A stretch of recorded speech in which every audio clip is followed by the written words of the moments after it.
Hello दोस्तों, श्री शिवाय नमस्तुभ्यम, हर हर महादेव। हमारे यूट्यूब चैनल में आप सबका हार्दिक स्वागत है। तो तीज की पूजा विधि जान लेते हैं और महत्व और कहानी जान लेते हैं। हरतालिका तीज व्रत कथा क्या है, तो जानने से पहले हमारी वीडियो को लाइक करें और चैनल को सब्सक्राइब कर लीजिए। कमेंट में हर हर महादेव जरूर लिखें। तो चलिए आगे बढ़ते हैं।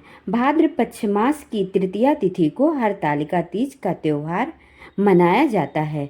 इस दिन सुहागन महिलाएं अपने पति की लंबी उम्र के लिए व्रत रखती हैं। इस साल हरतालिका तीज का त्योहार 6 सितंबर दिन शुक्रवार को मनाया जाएगा। इस व्रत को माता पार्वती ने भगवान शिव के लिए रखा था। तो सुनते हैं हरतालिका तीज की व्रत कथा। दोस्तों, हरतालिका तीज व्रत कथा भगवान माता पार्वती को विस्तार पूर्वक बताया था और समझाया था। माँ गौरा रानी ने माता पार्वती के रूप में राजा हिमाचल के घर जन्म लिया था। बचपन से ही माता पार्वती भगवान शिव को वर के रूप में पाना चाहती थी, पर इसके लिए उन्होंने कठोर तप किया। 12 साल तक निराहार रहकर उन्होंने कठोर तप किया। यह सब देखकर उनके पिता बहुत दुखी थे। नारद जी ने उनके पिता से आकर कहा, पार्वती के कठोर तप से प्रसन्न होकर भगवान विष्णु आपकी पुत्री से विवाह करना चाहते हैं।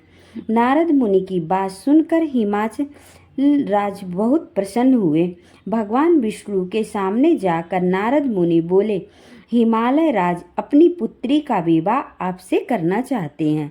भगवान विष्णु ने इनकी अनुमति दे दी। फिर माता पार्वती के पास जाकर नारद ने सूचना दी कि आपके पिता ने आपका विवाह भगवान विष्णु के साथ तय कर दिया है।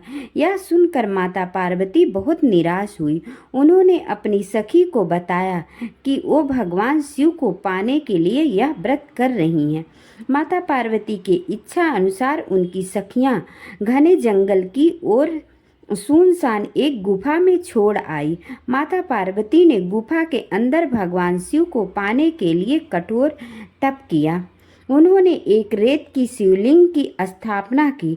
संयोग से हस्त नक्षत्र में भादव पद शुक्ल पक्ष की तृतीया का दिन था जब माता पार्वती ने भगवान शिव के शिवलिंग बनाई थी।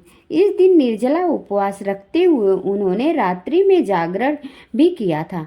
उनके कठोर तप से भगवान शिव प्रसन्न हुए और माता पार्वती को उनके मनोकामना पूर्ण होने का वरदान दिया। अगले दिन अपने सखी के साथ माता पार्वती व्रत का पारण किया और समस्त पूजा सामग्री को गंगा में प्रवाहित कर दिया।